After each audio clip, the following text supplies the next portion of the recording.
Cool. Okay, my name's Godfrey Nolan. I'm going to talk today about Android design patterns.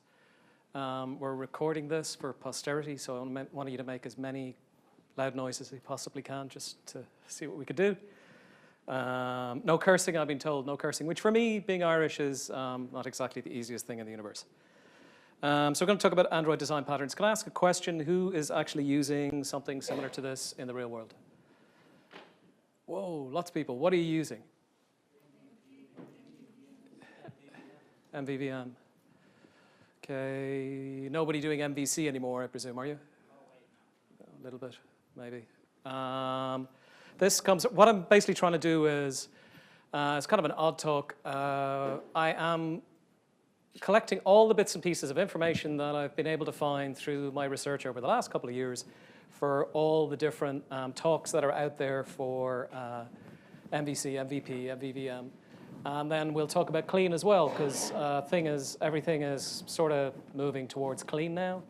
Clean is Uncle Bob's architecture. Anybody know about Uncle Bob? Uncle Bob, couple. Robert Martin, Uncle Bob, as he's commonly known, is the guy who wrote Clean Coder. Anybody read that book at all, ever? If you haven't, I would strongly recommend it. There's two of them. There's one that's called Clean Coder, and I think the other one is Code Clean. One's about how to write better code. It doesn't really matter. It's agnostic about what language you use. I think it's Java, but it doesn't really matter.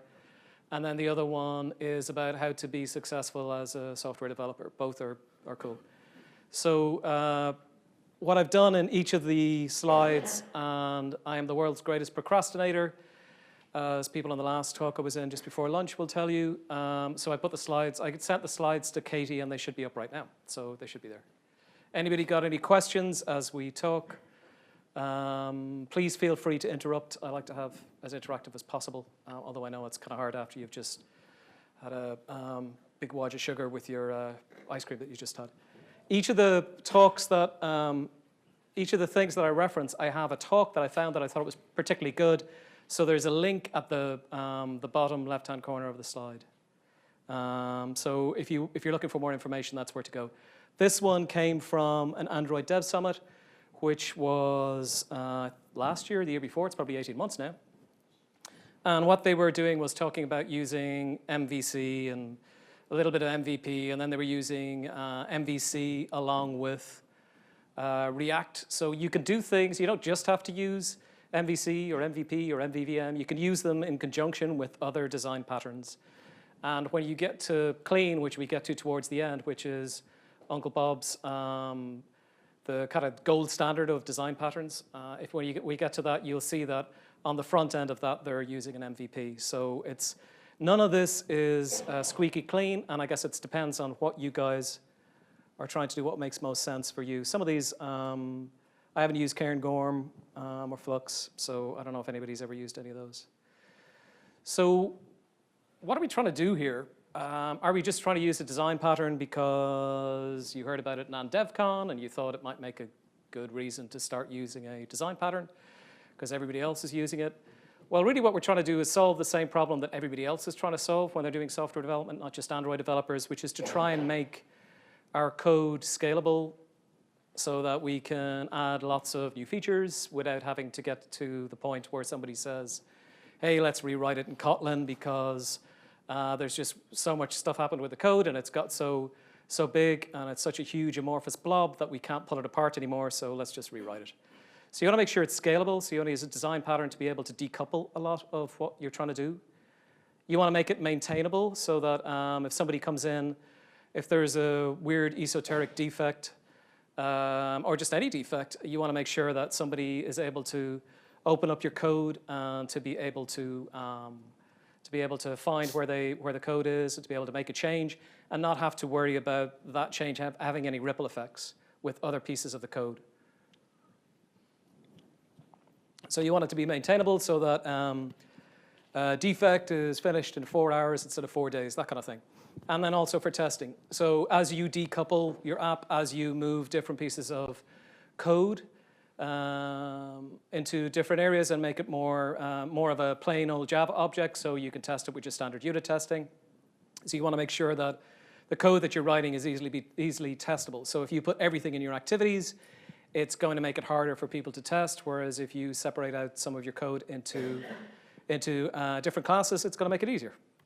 Okay, so just going over that again, we want to be able to add new features quickly. We want to make sure that we have no spaghetti code.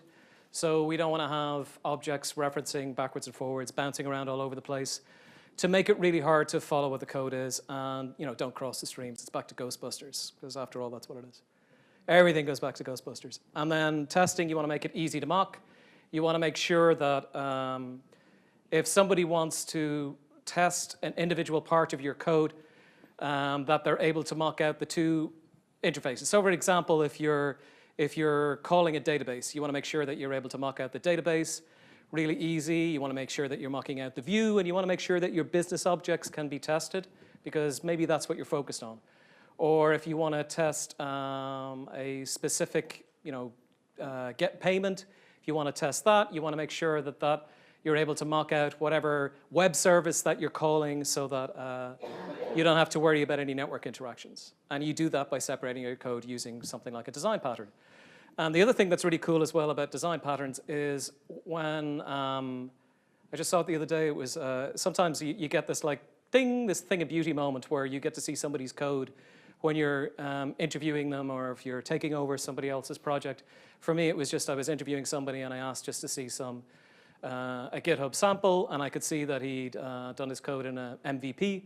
So it was pretty easy for me to follow. So instead of me trying to figure out, well, what's he trying to do here, and set whatever breakpoints, I said, oh, it's an MVP pattern, that's great. And allows me to get to where I need to get to as quick as possible. So if you are working with other developers in a team, it helps to be able to share all the information if you're using standard design patterns. Does that make sense? Okay, cool. So why? Really trying to drill this a bit here.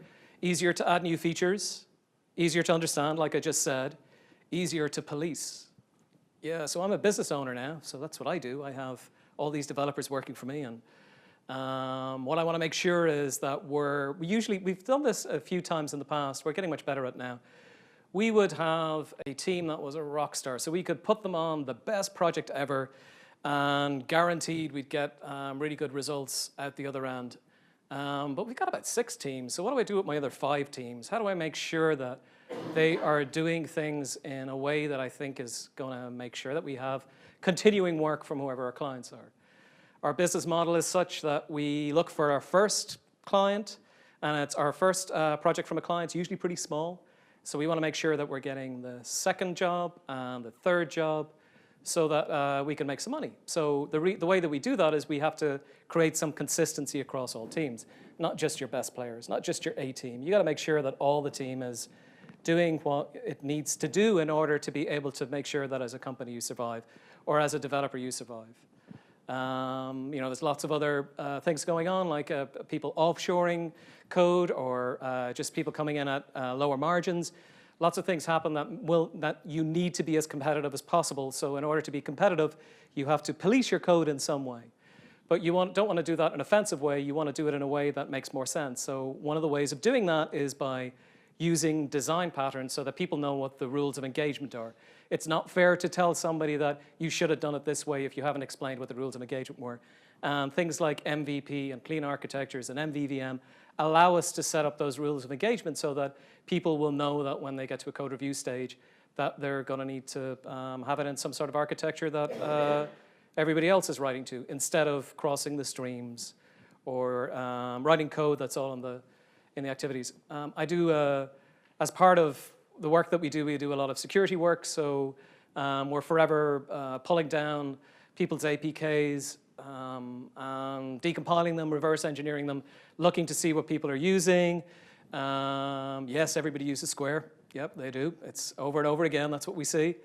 So there's a lot of Square libraries out there, but we also see a lot of things that maybe are not so best practices. So we see really long activities, really long classes. So what I'm trying to do is to make sure that our people who work inside our departments make sure that they're writing code that makes sense and that everybody agrees to, so we can all do what we want to do, which is make software developers' lives as productive as possible and as easy as possible, and remove as many obstacles as we can. And one of the things as we go through the different design patterns that we're looking at here is you can see that there's a kind of a growth and maturity in the different design patterns till we get to clean architecture. And the reason for that is because people have tripped up over the different architectures, and each of them have got more and more complicated, but they also mean that they allow us to do these things like add new features really easily. Okay, and then make our life easier. Ultimately, that's what we're trying to do. We're trying to make sure that we don't get to the stage, and I mentioned this in my last talk, where somebody says we just have to junk the code. When you hear that as an owner, as a developer, it just, whatever little hair I have left in my head, it stands up. It's just something that we shouldn't be doing at this stage. Android started off as kind of the red-headed stepchild of the Java world, and there is no reason now why we shouldn't be writing code which is using modern architectures, which will allow us to have our code stay around for years, instead of just staying around for 18 months and then you decide to rewrite the whole thing. Okay. So how do we get here? So a lot of it is back to are these solid principles. So I'm not going to go into this too much, but as we talk about these different architectures, they refer to the different types of solid. We have SOLID. The first one is single responsibility principle. So a class basically has one responsibility. We have the open-close principle. So they should be open for extension, closed for modification. The Liskov substitution principle. Does anybody any OO geeks here who think about solid when they do their development? So we have a few. So basically, this is when you look at the different architectures, the way that they are graded against this scale. They are graded about how you would write code so that it would be more extensible. Maybe if we had time at the end, we'll go back and talk about this a bit more. But essentially what you're trying to do is you're trying to make sure that, for example, in the MVC has the fat controller. So it always makes me laugh that in the UK, where I lived for quite some time, they have Thomas the Tank Engine and the Sir Topham Hatt or whatever he's called here. He's called the fat controller there because they're not very politically correct. But for me, the MVC, that's what it has. It has the fat controller. You have all the objects end up in the controller. You have separation between the model and the views. The model would be your database or whatever's the backend web services, and then you view is obviously your activities, and then you have the controller which controls all the information that goes between the two sides. But over time, if you're using an MVC architecture in anything really that starts to get complicated, the controller grows and grows and grows, and then what happens is that it makes it harder to add new features. Okay. So which patterns? So we have. I'm going to talk about these four today. I'm going to talk about MVC, MVP, and MVVM, and then we'll talk about some clean at the end, and we'll talk about how a lot of the people we're talking about how to write any architecture and Android, in particular lately, are talking about why we should be thinking about clean. So classic Android. Somebody did say back in the day when I was talking about this that classic Android was MVC. And there is a slight argument because you do have the XML as the view, so you have your layouts. So your layouts are in XML, so you could technically say that they were the view, and then you could say that the activities were the controller, but I'm not going to say that. Classic Android, if you, all that we've been doing for the last whatever, how many years, 4 years in my case, it suffers from, was it the second law of thermodynamics, which says entropy goes to chaos, so chaos is always getting worse and worse. So as we develop Android apps, if we're not thinking about how we develop Android apps, they get bigger and bigger and bigger until they become a monster that we can't control. So that's really what we're trying to do here today, is to try and wrangle that. So they're more of a view model. So if we were going to talk about a type that you would have, a type of architecture for the existing one, is we have the view, which are the activities, and then we basically have the model, which is the data or the web services of the back end. Of two tiers. So there's lots of times when two-tier may be acceptable to you if it's a small app and you're trying to get an MVP, that different type of MVP, a minimum viable product out the door, and you're trying to get something quick that you know that you're going to have to to refactor after a while, then that may be something that you want to do. But now, these days, it really means that we're starting to move to different architectures. So one of the things that always drives me crazy is the activity lifecycle. So the things that we have to worry about in Android, just because of the classic Android architecture that we have. I'm not a huge fan of fragments, but they certainly added a massive wrinkle to the activity lifecycle. And a lot of this is really hard to control. So as you write huge activities, trying to make sure that your activity lifecycle is working the way it's supposed to work can be an absolute nightmare. Like I said before, we download a whole ton of APKs. I know the guys, Eric from ProGuard's in the house. One of the things I'd recommend is, turn on ProGuard, because people will decompile your apps and they'll see what really funny variable names you've used, which your boss may not want you to see. So at the very least, use ProGuard. Just put it in there so that you can make sure that your stuff is, you turn the minify enabled equals true, so that stuff is a little bit obfuscated so you can't see what the variable names. And then for somebody else like me who's trying to hack your app, it means that I've got less chance of understanding what variable does to what. But one of the things that we find when we look at people's apps, when we're decompiling their apps, is that their activity files are huge.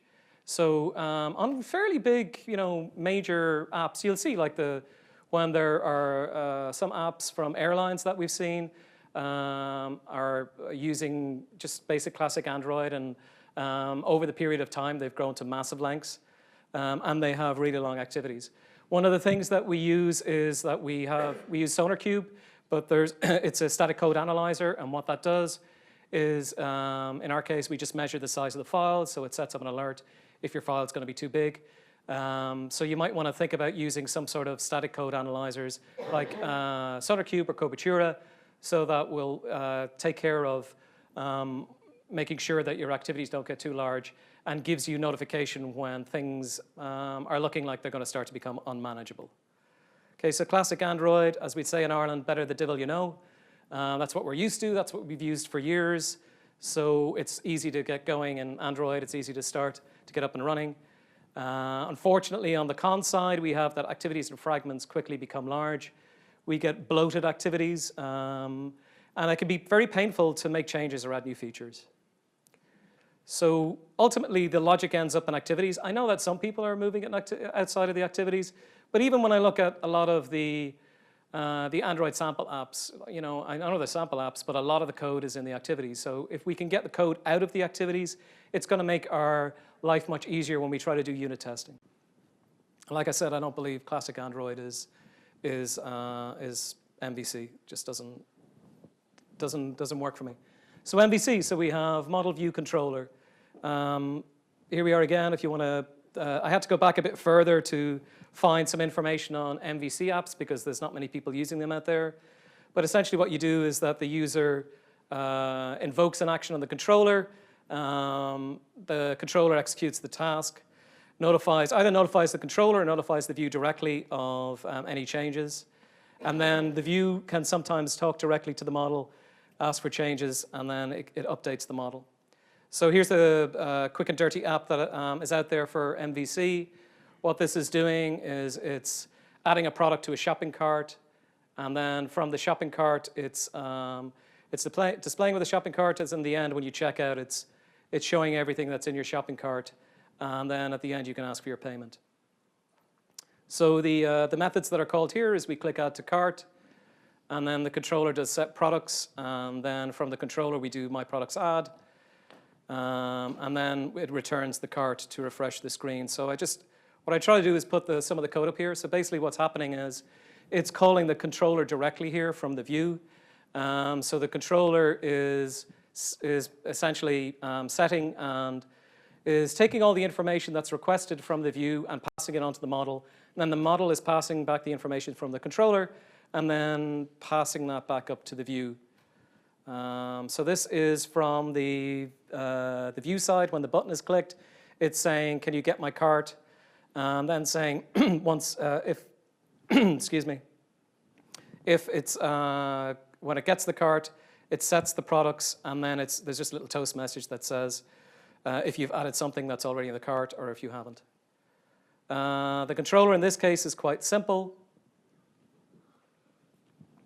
It's just a simple model products, and then on the back-end side, our model is a really straightforward model. You know, it's basically we're using a Java object, and our Java object is got getters and setters for the product name and for the product price, and then it's basically, you know, just a Java object which is just defining what the cart is. Okay, so why wouldn't we do this? Well, the pros are why wouldn't we do this? The pros are there is no business logic in the user interface, and it's easier to unit test because if you see the code back here, it now allows me to create mocks for my model products, and I can write unit tests against the controller class. So it is easier to unit test. The problem with it is that it doesn't scale. Yes, it separates out the user interface, but it doesn't separate out the model. The controller often grows too big. I would say in almost all cases that I've seen this, the controller grows really large really quickly. And all that happens is that you just take all the requests that you had on the view side and you're just pushing them into the controller, and gradually the controller just gets large. All that we're trying to do in all of these design architectures is we're trying to get rid of the man-in-the-middle problem. So what we're trying to get rid of is we have a very large man in the middle called the controller. There are two types of ways of thinking of architecture, and this doesn't really just apply to Android. It applies to everything else. We used to do a ton of work in telcos back in the day, so working for lots of different telephone firms. And there was what they use is they have a thing called OSS, which are back office systems. They're operating system support. And there was two theories in how you would make that work. One was where you would have a state engine in the middle, which would accept requests from everything, and it would do the requests in whatever order that you expected it to do. But the state engine knew everything about everybody. And as it ran through its different procedures, it would basically be the single point of action for everything that happened. And all of the billing and the provisioning and everything that happened on the outside were relatively dumb. The other way of doing it is having your engine in the middle be as stupid as possible. So basically it's very little other than a bus, and then each of the different objects in the outside, whether that's billing, whether that's payments, whether that's provisioning, they know exactly what they need to know, and they pass the information down through the bus so that you get what's called a separation of concerns.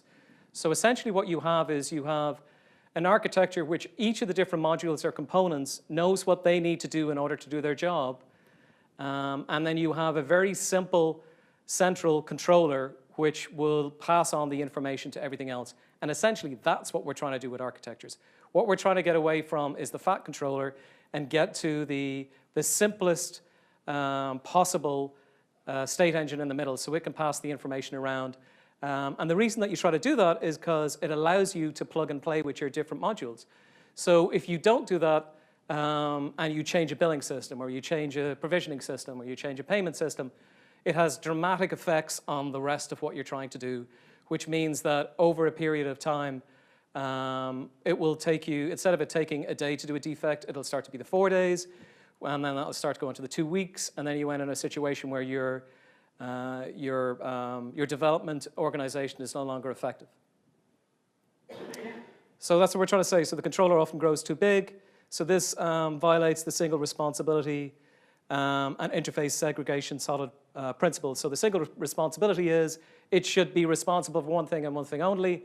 And unfortunately, what happens with the controller is that it's responsible for everything. So Uncle Bob, when he came up with the clean architecture, what he was trying to do was figure out if there's a way for, he used to work for Xerox, so he worked on printing systems. So what he was trying to do was every time that somebody came up with a new request for whatever the software was in his printing system, adding fax, adding email, that he wouldn't have to rewrite the entire central operating system, that he would just be able to change a module or add a module or interface a module to be able to have that module have a single responsibility, and allow you to develop some software so that you could get it out the door quicker than the competition. So MVP turns MVC on its head. So what this does is it takes the controller and just makes it completely stupid. So it turns it into a proxy.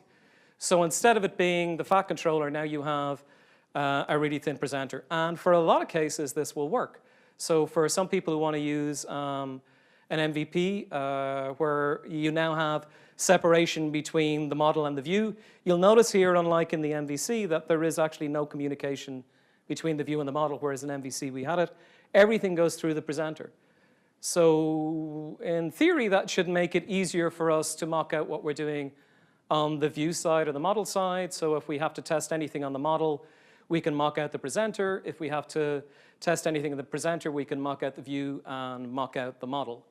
If people aren't used to doing any Mockito or anything else, using anything like RoboElectric, I suggest you look at the slides from the previous talk just before lunch. They're up on AnDevCon 2 as well. So the way that Model-View-Presenter works, I took this from Israel Ferrer, who's talked at AnDevCon a few times. User interaction comes into the view. The view notifies the presenter of an event. The presenter sends that event the data to the model, requests the data from the model.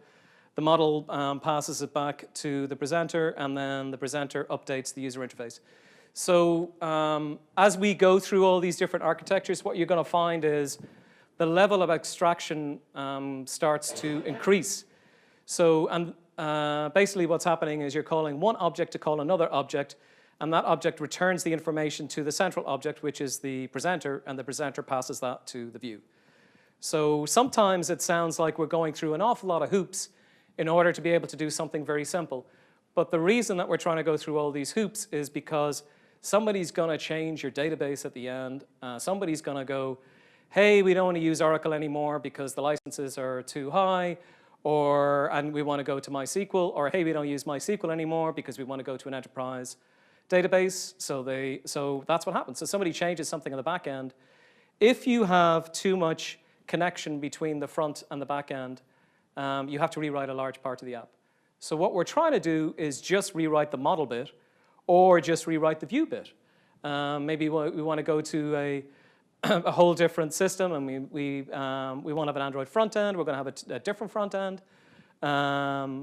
We want to have Android TV. Then we don't have to rewrite the whole app just to have a new view. Okay, so MVP. So it does increase the separation of concerns. And that's what we're trying to do. We're trying to separate as much as possible. So we're trying to move it away so that we have less dependencies from the model to the view. So we have a passive view, which just renders the logic. We have the presenter, which handles the user events, as we saw earlier. And we have the model, which does the business logic and the data. There's a really good resource. You got a question?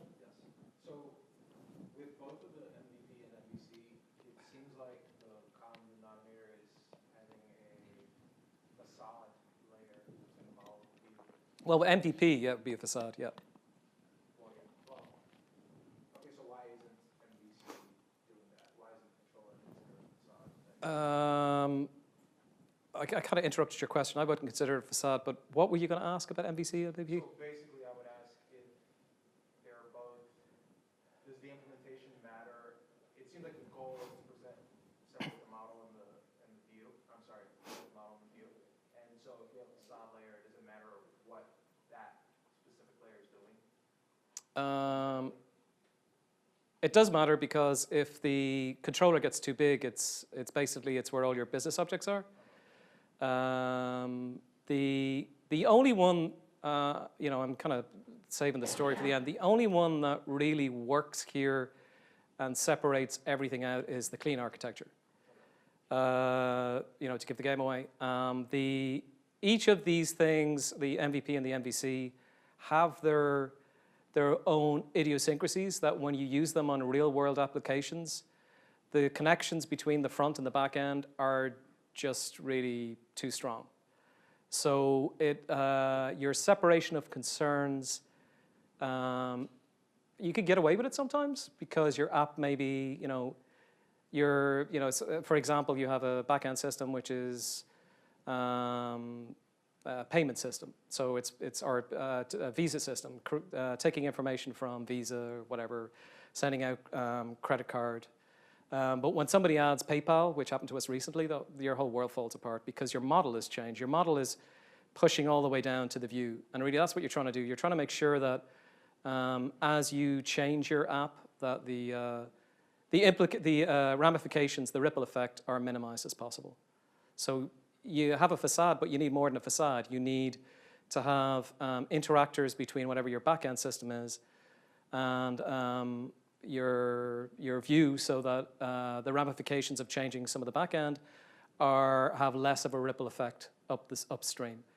There's also, and we'll talk about it a bit, the other key to this is that as you move from the view all the way down to your model, each of the different layers can't know anything about what happened upstream. If you have those interfaces and that separation between the two, it means that you can change things on the back end or in the middle all day long, and it gives you the longevity of the code base that we're trying to do here. Does that make sense? Anybody else? I'm ranting up here. Anybody else got any questions? Trying to add on sort of to what he asked, with the controller, if you had like a factory pattern or something like that in there, then you can change your database from one Yep. to another, and Yep. it would still reset. That's the word I was looking for, factory pattern, yeah. That's the factory. Yeah, and But is that satisfied with MVC or MVC, or does that that's, depend on how you implement the controller?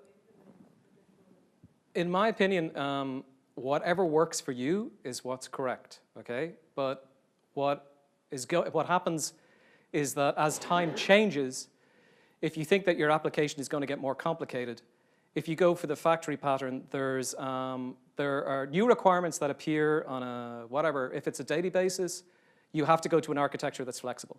If it's a yearly basis, you may not have to go to an architecture that's flexible. But what happened to us several times, not necessarily just in the Android world, but also in the world of Java programming, is that if you go for the factory pattern, it's like having the state machine again, where you have all the information is in one area. So if that area gets too complicated, then people say, well, maybe we need a business rules engine. So then we start to add a business rules engine to be able to handle all the complexity. And really the best way to handle the complexity is to use separation of concerns, so that each of the individual areas are only responsible for what their specific functionality is. And they don't really know about the other areas. Does that make sense? Kind of, because even with the factory, you don't have without the concerns, right? Like you can go to different databases or whatever. But it's if the only change that you're going to have is to go to two different databases, yes, it will work.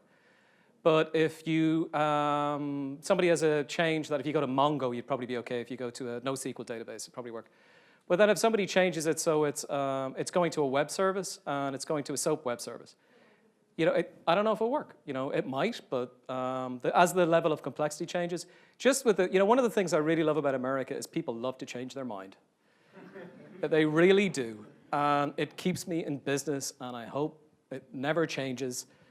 Requirements never stay the same. They always change. And it's the problem is how to manage those requirements. And you can, the idea that on the one hand, yes, you can go for the state engine that knows absolutely everything.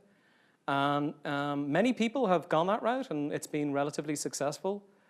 But the problem is that over a period of time, like I said, as we all love to change our mind, as the number of requests grow and the number of things are pushed into that same box, it just explodes after a while. And then you just end up rewriting the whole thing. There are a whole bunch of samples that Google have out there. When they're under MVP, when I looked at this first, I was kind of very confused about why they had all these different MVP examples. But basically what they're doing is they're using different architectural examples, and they're just using MVP as the view, which seems to be the way that everybody's going now. So you use MVP as the front end. So you have two architectures that are bolted on together. So, and they have some data binding examples out there, and some other more content providers if you want to look at them. I haven't looked at the last two, but they have an MVP clean, MVP dagger, and a data binding. And then the URL is at the bottom too as well, if you want to take a look. So the MVP is, took this from a really good LinkedIn blog that I found, which is just on the, just more of a general, less of a technical than more of a generic introduction to what happens with MVP. So the view is the view interactor. You'll start to see as well that people are talking about, instead of talking about use cases or talking about views, they're talking about interactors now. So interactors come up because they've kind of borrowed it from the clean architecture and it's making its way up. An interactor is essentially a use case or what allows you to change data from one format to another. So the view interactor, so that's obviously your phone. You have your user interface, your activities, you have your presenter, which is very simple, and then you have the model, which holds all the business logic, and then the data is back there too as well. There's a nice example that's out on GitHub for a Spotify app that uses MVP. It's a good place for looking to see how this all fits together. If you're searching for an artist, you say, obviously you're going in the view, search for artist.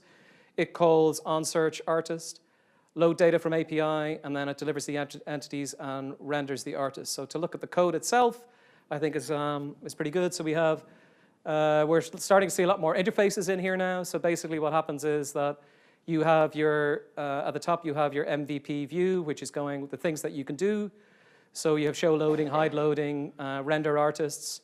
Then you have your presenter, which basically what that's doing is it's just calling the backend artist interactor, and the artist interactor is calling the load data from API from, it's the model, so basically it's going off and calling the Spotify API. You'll see as well that there's a lot of Reactive Java starting to come into this, and RX Java, and RX Android starting to come into this. RX Android seems to give longevity to a lot of these architectures. Sorry, go on. I guess I've got a question about that, which is when I looked at MVVM? Yeah, it looks to me like it's for people who don't like fragments. So That's me. Sorry, did I say that out loud? Yes. yeah. So if you don't like fragments, then they tend to go down this approach. But my personal feeling is like all this sort of replaces one set of problems for another. So you avoid the fragment problem, but then you create another set of issues you have to deal with, right? Because I mean, it's still a lot of code, like pushing everything to this presenter, and the presenter has to deal with it. We'll talk about it in a second, but MVVM comes from a Microsoft pattern. They used it in XAML, I believe. Essentially what MVVM does is it puts some of the logic in your layouts.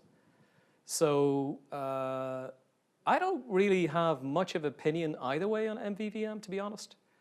But I know that a lot of people don't like it from the architecture, from the tweets that have been hammering at me over from a couple of months back. Everybody seems to be going with clean. What exactly have you found with MVVM that has not worked for you?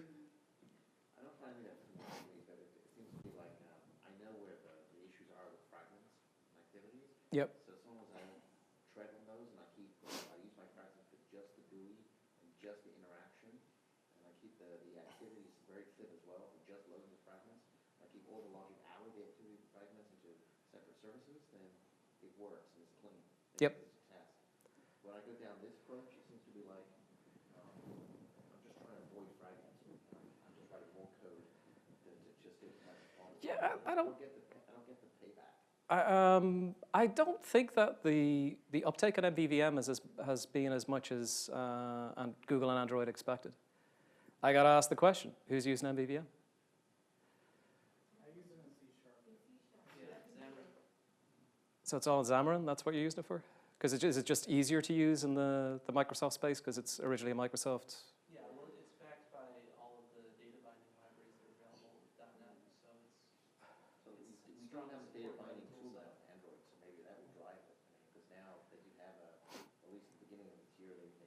data binding thing, so you can actually put logic down. Oh, it's there. There's data bindings there. You can use it.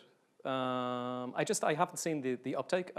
Personally, I haven't seen many people use MVVM. It's more, I'm seeing MVP with clean at the back. That's really what I'm seeing mostly. But the other thing that I was going to say is React seems to have given some of these architectures a longer life than I expected. The reason being, the one example that I had at the start where we saw the little boy and all the architectures around him, from that Android developer talk, it's up on YouTube, it's worth looking at. One of the options there was to use an MVC and also to use React to the back end. React is a publish and subscribe, so it's an event-based system. So what you do is you subscribe to a channel, and events are published to that channel, and it's basically like a message queue where you pull up information as it gets, you go off and send off a request to give me this data from this database or this web service. You don't really care. And the information comes back in the channel, you pick up the information, you display it in your view, and you can use an MVC or an MVP to do that. But one of the things that, the reason I think for that is because it creates an automatic separation of concerns. So you have a defined interface just because you're using RX Android. And there aren't two ways about it. So this is what this is using, it's subscribing to a channel for the data to come back from Spotify. Now, you could say that you could use async tasks to do that, but it seems to be that React RX Android seems to be a really neat way that people are using just to create that separation of concerns. This one has been around forever, this Antonio Levia. I think I've probably completely destroyed his name there. And that's just a basic to-do list, which is using MVP. That's the example that a lot of people have been looking at for a long time as the basic thing for how you would do an MVP. So in the corner, you can see it's got its main activity. So it's set items, show message on item click. And then it's talking to a presenter. So it's got a main presenter, which is just some interfaces. And then it's got its main presenter implementation, which is going and getting that information from whatever the back end is, which is probably just a plain old Java object too as well. The thing about MVP is it does make testing easier because now you've moved stuff out of the FAT controller. And now we have the view. So if we want to test the view, then we test the logic to display it on the screen and whatever the interaction is, the presenter. And we mock the presenter, basically. So we use something like Mockito to mock what was going on the presenter, make it give back whatever fake results we wanted so that we could test whatever conditions we wanted in the view. With the presenter, I'm assuming there's not much to test because it's a thin proxy, so it would basically, you could mock out the view in the model, and then in the model you could test whatever business logic you have. And then if you have a back-end data source, you would mock out the data source and then mock out the presenter. So what you're doing is you're testing in isolation, because that's what you're trying to do with unit testing as much as possible, is to test each of the methods in isolation, isolated from the view, isolated from the network, the file system, or whatever it is. What you want to do when you're doing unit testing is that you want to make sure that you're testing the method that you wrote rather than SQLite database, because that's been around for forever as far as we're concerned in Android. You're not testing SQLite, you're testing whatever you do when that data gets returned from SQLite. Okay, so pros and cons in MVP. So it does allow you to split complex tasks into simpler tasks. It's not that you have one MVP, you can have multiple presenters running around all over the place, and that happens a lot. So you'll have a presenter that's attached to an activity. So you're starting to get separation of concerns just because you're writing presenters one-to-one for activities. But then, of course, you're trying to manage presenters then, so it's almost like we're back to our fragment issue that we're talking about here, where you no longer have to just manage fragments, now you're managing presenters too as well. They're smaller objects, so if it's smaller, it's potentially, hopefully, less bugs. And as we just talked about, it's more testable. So on the downside, we have you got to write more layers, so it's a lot more boilerplate code. I think people like cleaner, faster Android, so that might be an issue for some people. One of the reasons why people are moving to Kotlin is because there's less boilerplate. The model can't be reused. It's tied to a specific use case. And this is one of the reasons why on the clean architecture side, what they're doing is they're using MVP as the front end, and then they're doing all the use cases in the back end to make sure that you get some longevity of the code and you can handle all those requirements that are going to come in. So the view and presenter, I think this is the big one, the view and presenter are tied to data objects since they share the same type of object. So you have the same basic model between the two. So if you use MVP in this sense, you basically have the model tied to the view. So the model will give you whatever data is that you actually display in the view. There isn't much of the interactor would take the data, manipulate it, and do something, but because the presenter is so thin and doesn't do anything, then there really isn't much work for the interactor to do. MVVM, Microsoft pattern, still used a lot in that world. I'm kind of not surprised it's used if people using Xamarin on the Android stack. It removes the user interface code from the activities and the fragments. And the view basically has no knowledge of the model. So, OK, that's great. So now we have a real separation between the view and the model. And the data binding binds the view model to the layout. So goodbye to the presenter, and then hello to the view model. So the way that we have this now, so what this does is before we had the MVP, so the view would be asking the presenter for whatever users. It would get the users, whatever callback would come back, whether that's a async task or just returning in a method, or whether it's using Oryx Android, would return to the presenter, and then the presenter would show the users. With MVVM, what we have is that the view model and the view itself are basically bound using data binding, which means that you can put the logic within the XML layout and not have to worry so much about this extra layer. So technically speaking, it should have less code. It should be less complicated. So a simple example where the using MVVM, so the user clicks on the view, whatever UI events get sent to the view model. It sends the updates to the model, and the model sends it back to the view model, and that automatically gets displayed in the view. So I took this simple example. This is the goodbye presenter hello view model. You can see where the URL is in the corner.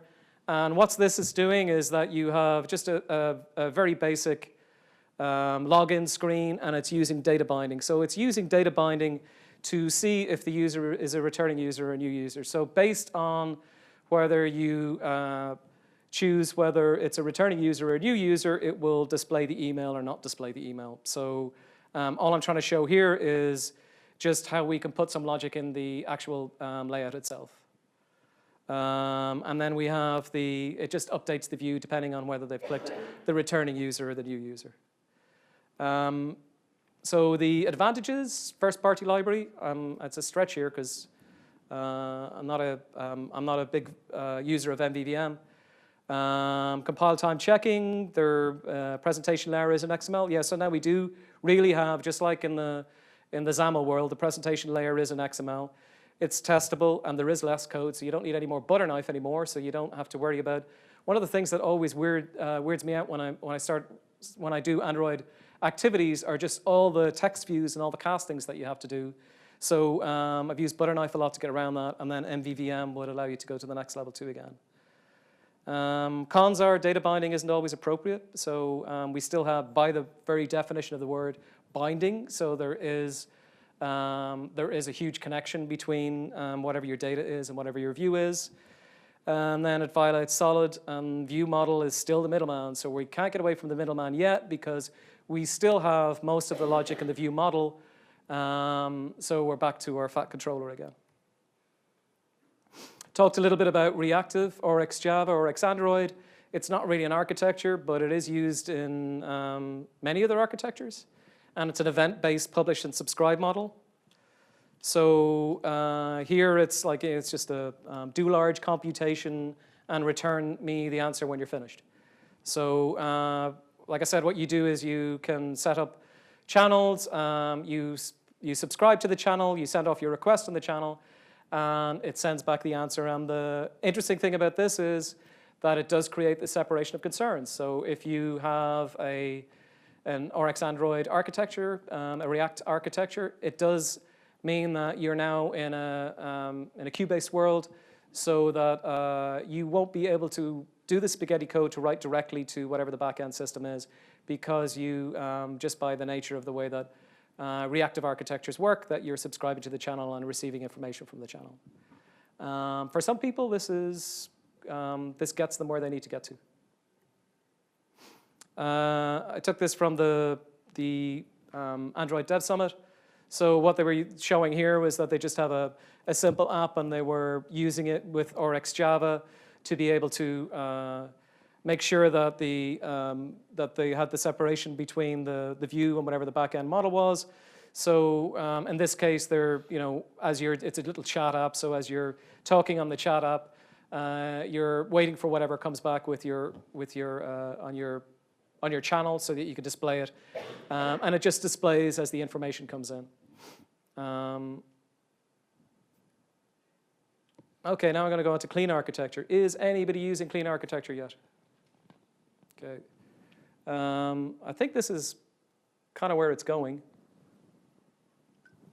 The downside is that there is a bit of a learning curve to get here, but there are lots and lots and lots of resources out there that have boilerplate code, and I've got them in here too as well, which will show you how you need to get there, which will make it easier for you to get to a clean architecture if that's what you want to do. It provides much better decoupling and better reusability, but there's lots more layers. So let's have a look at the layers. So basically, this is what we have. We have an architecture of architectures. So we have at the front, in this case, we have an MVP, and that's basically handling all the presentation layer.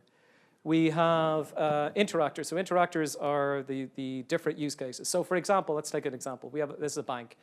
So you're with Chase Bank, and you've written a mobile app for get payments, get balance, send transaction, all these sort of things. Each of those would be a different interactor. And then it would talk to the repository, which is the storage at the back end, or whatever your code is for the business logic in your repository, which would talk to whatever the back end entity in there is, which in one case would be Chase. So you're with Chase, and now you're moving to PNC, I don't know. So the idea here is that when you change the entity at the back end, that the ripple is minimized as you get to the front end. So you don't have to change any of the presentation layer. You shouldn't have to change any of the domain layer. You will have to change the data layer. So, and if somebody wants to add a new thing, so they're going to say, okay, well, it's a point of sale system, and we take credit cards, we take debit cards. Now we're going to do PayPal. Now we're going to do Square. Now we're going to do whatever we want. You would be able to make those changes in either in the repository layer or the interactor use case, depending on what it was. So clean architecture. So it's independent of frameworks. It's testable. It's independent of the user interface. It doesn't really care what the user interface is. Doesn't care what the database is.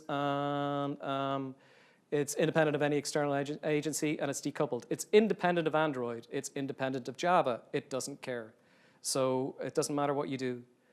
So this is the classic diagram that we have for the clean architecture. The things to note about this is, let's define, we have entities, use cases, and controllers. So let's define what the entities are. So they're the business objects of the application. And then we have the use cases, and the use cases are where the orchestration happens. So they're also called interactors in our previous diagram. And then we have the interface adapters, which converts the data from the use cases and entities. And the interface adapters are often presenters or controllers, and by that I mean MVP or MVC, back to where we were before. And then we have the user interface. I'll show an example. There's just a simple hello message as you log in, as you go down. So basically what you have is, as your user interface asks for whatever it's asking, whether it's a payment, whether it's a hello world message, whatever it is, it travels down through the different layers, gets whatever the message is, and then travels back up the different layers. Whatever layer it's going down, the layer that's within the rings can't know anything about what's in the layer above the rings. And if you keep that architecture, it will allow you to change any of the things on the inner rings without having to change the outer rings. And that's essentially why it makes this more flexible. Okay. So source code dependencies, this says it much better. I was rambling, this is way better than this. Source code dependencies can only point inwards, and nothing in an inner circle can know anything at all about something in an outer circle.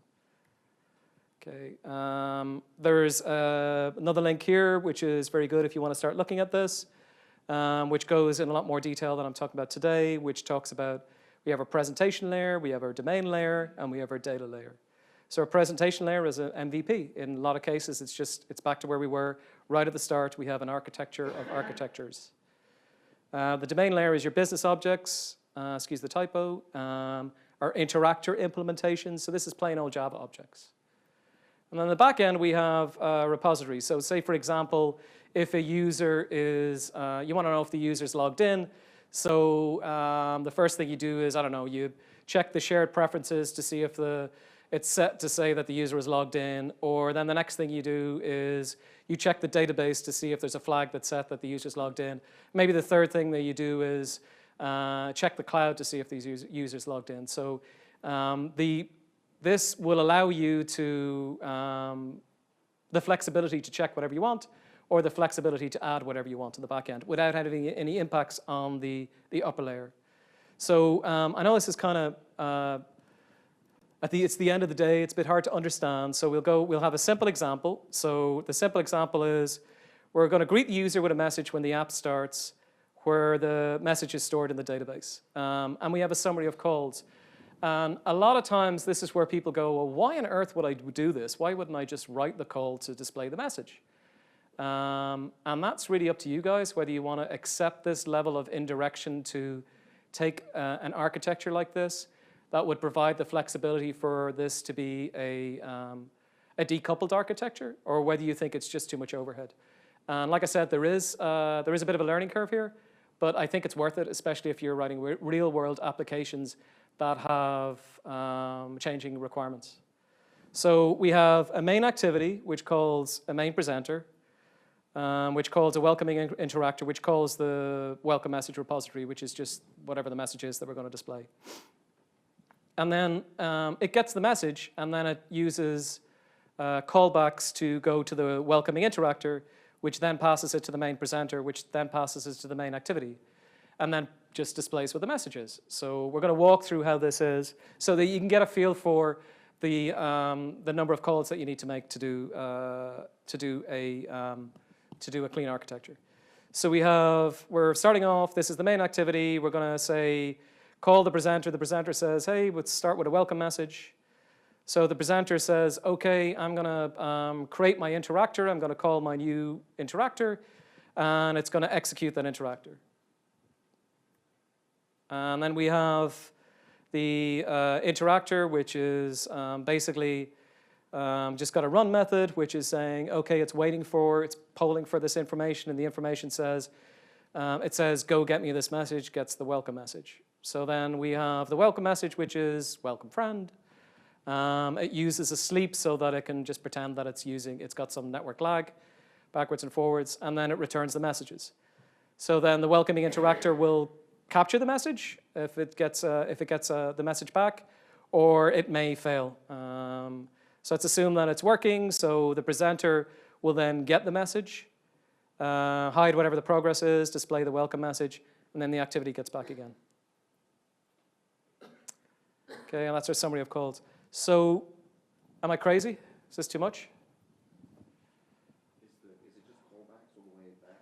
It could be whatever you want, but in this case, it's just callbacks. It could be, you could implement this whatever you want. It's entirely up to you how you implement it, but in this case, it's callbacks.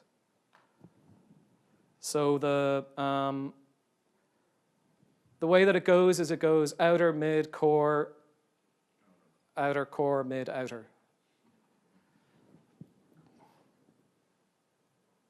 Okay, and then the other thing that's really cool about this is now that you have all these layers, it means that you can mock any side that you want, because you can say in this example, it's got, we're testing the message found, so we're really testing the interactor, and it's saying verify get message, so we have our get welcome message. Then it returns, so it's using when call a method, then return a value, which is the format that you use for mocking. So it just returns a message. So there's a fake message, which is welcome friend. So it tests the interactor that it does what it's supposed to be doing, and then it's just doing a callback to say, oh, message retrieved. It's mocking that callback too as well. So we have layers of layers. So clean architecture is independent of frameworks, testable, independent of the user interface, independent of the database, independent of the external agency, and decoupled. And like I said, it's independent of Android. This is, it doesn't care what you do on the front end or the back end, whether it's Xamarin, Cordova, whatever. It's whether it's C#. This is from Xerox printing, so it's a while ago. There's a really good GitHub repo if you want to take a look at this from Israel Ferrer again. And what he does is he writes an app, starts off writing it as just your classic Android app, and then over a period of time he converts it to a clean architecture. So if you look to see what his commits are, you can walk through how he went through each of the different choices. So if you go into GitHub and click on commits, you can see how it went from start to finish. For the Kotlin folks, there's a guy called Michael Pardo, who I know has talked here a couple of times too as well, who's from my neck of the woods. He's from Ann Arbor. He wrote a really cool Kotlin version of clean architecture. Michael's super bright. I think he's got some really good insights for how this is all put together. There's also a presentation that goes with this. It's a really good introduction for how you would write a clean architecture in Kotlin. So you're getting lots more layers and you're getting lots more code. But what's cool is you're writing in Kotlin, so you're writing less code in the first place. So there may be a trade-off there that might be a good balance for you guys. Okay. This is back to the police again. So we want to be able to police this, how we're doing stuff. So you can use something like SonarQube for checking to see if it has the type of objects that you would expect it to have. It won't necessarily check an architecture unless there's a plugin for that. But it would certainly be able to allow you to check for presenter type names or implementer type names or interface type names, or count the number of methods so that you could get a better handle on what your folks are doing. I'm a huge believer in using automated tools to allow the folks, the powers that be, to get the information they need, so they leave the developers alone and let them do what they're supposed to be doing. So if you can run with a lot of the automated tools such as SonarQube, Cobertura, the stuff that you have with Jenkins, the stuff that's out in GitHub, it will allow the apps to police themselves to a certain extent. Teardown, act early. It is difficult to get an app from a classic Android architecture into a clean architecture. It's quite hard. So if you're not doing it from the get-go, from the beginning, then it can be quite the adventure. So a lot of times what you can do is you could use unit testing and create your regression suites so that you know that as the code is changing from one architecture to another, that you still have the same results, the same features, because you've written enough unit tests, you've got enough code coverage, so that you can be fairly sure, or more than fairly sure, depending on what your code coverage is, that your original app is your re-architected app, your refactored app is the same as your original architecture. But it's much easier to, if you're going into a new project, to be able to say, okay, we're going to use a clean architecture or an MVP or something, so that everybody knows what the rules of engagements are to begin with. Trust but verify. There are a lot of layers here, so and there's a learning curve. Just because somebody says they know what they're doing, you gotta trust them, but you still gotta verify it. So, have code reviews in place, or just make sure that people know that there is a tech lead or somebody with a brain in operation that knows how this all fits together and can answer the obvious questions when somebody's struggling, because people will struggle. It's usually the second or third app before this kind of sinks in. and know what you're getting into. If the clean architecture isn't what you need, I'm a huge believer in Yagni. You ain't gonna need it, so if you don't need it, don't do it. Know what you're getting into. If it doesn't make sense, if it's you're writing a simple app and it's just something that's a 3-tier app that you don't think is going to change dramatically in the next few months, then there may be no need to do it that way. All the repos are up there, and if you want to take a look at the rest of the links, hopefully I've been pretty diligent in putting all the links in there. If I haven't, and you find something that that I have there that you can't find, then just send me an email. I love to talk about this stuff all day long. I'm more than happy to talk. And there's my contact details. We've got plenty of time if anybody wants to ask any more questions.